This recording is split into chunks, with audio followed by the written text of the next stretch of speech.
All right, welcome to the comments on Mark chapter 1 through 13. We'll try to do comments like this as often as we can throughout the course. It just gives you a little bit of extra material to think about and use it in any way that's helpful to you in any way that you want to.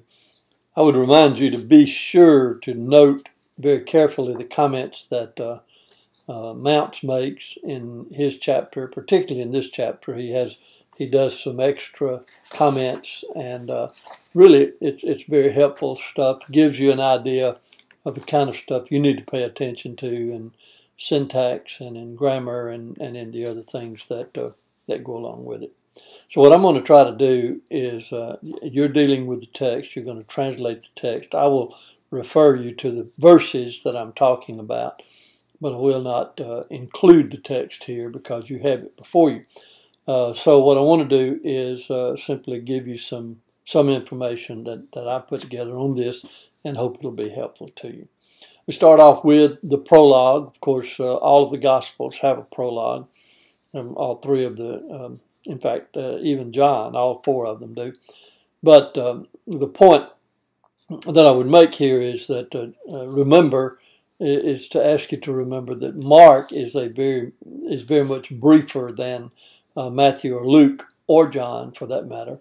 And so what you want to see here is this primitive form of the gospel that does not include some of the stories that about Jesus' life that Matthew and Luke talk about. So he just goes right to it and sometimes is very brief, as will be clearly illustrated in both the baptism account and the temptation account, which we deal with in this passage. The prologue of Mark's Gospel is actually verses 1 through 15. We're going to deal with 1 through 13 here, but what this prologue deals with is the introduction to the ministry of Jesus. And I think that's exactly what Mark is doing, that first verse that he starts out simply stating the gospel of Jesus Christ, Son of God. This is the introduction. he's getting it out there for us, using the word beginning, which is not an unusual thing. And certainly there is some connection to beginnings that we see in other places in the Bible as well. The word gospel means good news, and we don't need to forget that in everything that we do as we study the New Testament. In the New Testament sense, gospel refers to the good news of God's salvation. It is the good news that God has proclaimed to man to make it possible for us to understand what he has done, the action that he has taken for us in providing for our salvation. So it is referred to here as the gospel of Jesus Christ, Son of God. As Mounts points out, it could be the subjective or objective genitive, whichever it is, probably some of both. And it could be that the gospel is what Jesus proclaimed, but could also be what is proclaimed about Jesus. So read carefully what he says there. The name Jesus, of course, is the Hebrew Joshua, and it means Jehovah saves.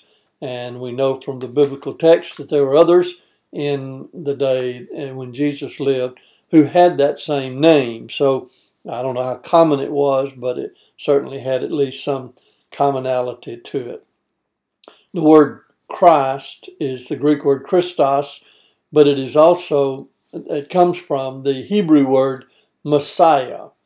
And, it might be a good thing to practice that as you read this, as you read the text and translate the text, to maybe even just translate it, Jesus Messiah, when you see that title together, because that's what it was. It was a title to begin with, probably by the time Mark wrote this, which would be sometime after the resurrection and ascension of Jesus and the Pentecost experience. The church understood that not only was this a title that Jesus is the anointed one, which is what Messiah means, but also that it had come to be the name by which they referred to Jesus. The term Son of God, you'll notice, is in brackets, and that indicates that it's not in all manuscripts, but the weight of the evidence of the manuscripts points to the retention of that, and that is certainly I think are on good ground to make that a part of our translation. The term certainly was not a strong title until after the resurrection, and not a strong concept in the mind of the church. The disciples, it is indicated throughout the Gospels, especially the synoptics, that they came to have an increasing understanding that Jesus, Messiah, is the Son of God. But that certainly did not become extremely strong until after the time of the resurrection. All right. Now, Mark does not give us nearly the information that Matthew and Luke do, and you'll notice that. I think I mentioned to you earlier, you may want to find a synopsis of the gospel when you're dealing with Matthew, Mark, or Luke, because it's very helpful to look at all three of them together. We don't have time to do that today, but we certainly, you certainly would be well served to do that as you have the opportunity. In Mark's gospel, which we're focusing on here, he tells us, as Luke does, that John came preaching a baptism of repentance. Now, that baptism of repentance for the forgiveness of sins that he refers to here is a new concept in part, but not totally. The Jews used baptism a great deal in their cleansing process in the mikvah, the ceremonial bath that they went through before they went to worship, and on a lot of other occasions. But certainly the baptism that Jesus' disciples began to practice, and even the baptism of John before the beginning of the ministry of Jesus was different had some distinctions from that Jewish baptism. So it's a new kind of baptism here, and it points toward the baptism of John for the forgiveness of sin, leading toward the forgiveness of sins. Certainly, it was a symbol of that forgiveness, but it certainly pointed toward the baptism by fire that John talked about. John the Baptist talked about that Jesus would give us, and that is, of course, a reference to the baptism of the Spirit.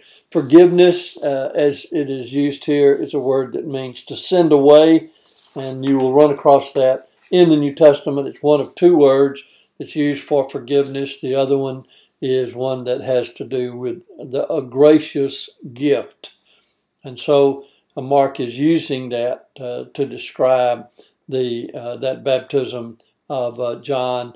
And that's what he was calling people to, was repentance in preparation for the Messiah.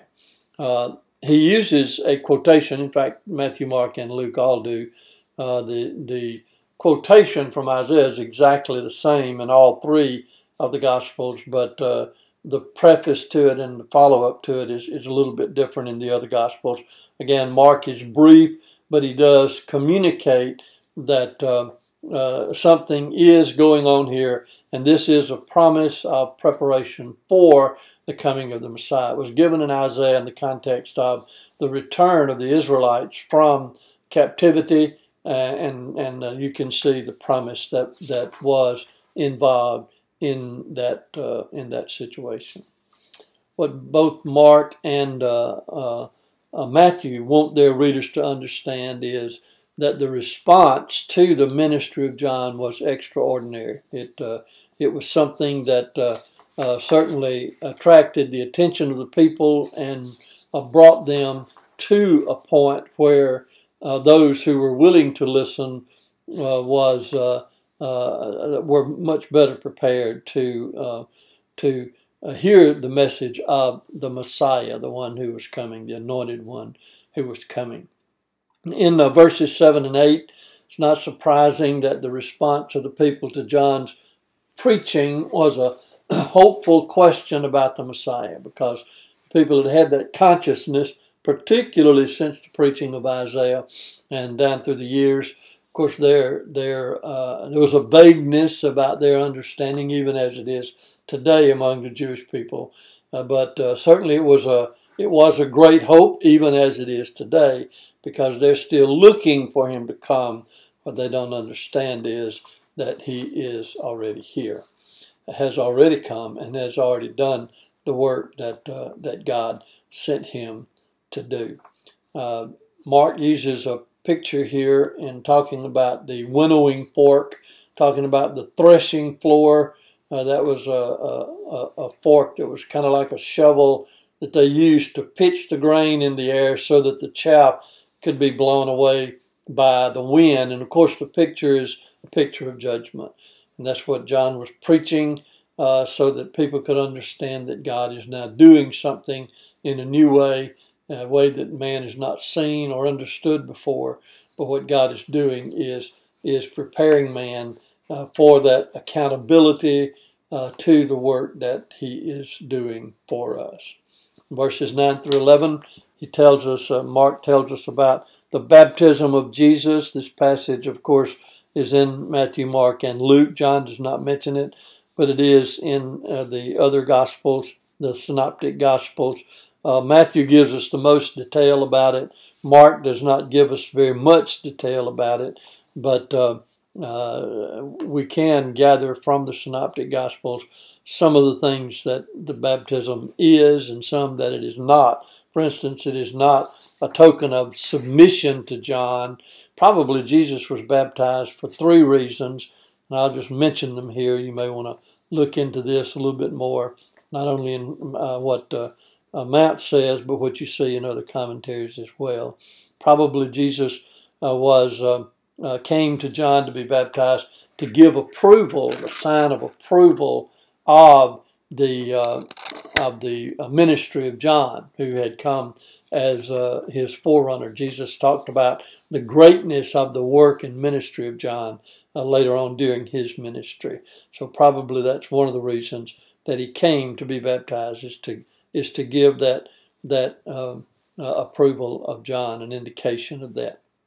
Second reason for the baptism of Jesus was to identify with us, the men that he came to save, the people that he came to save.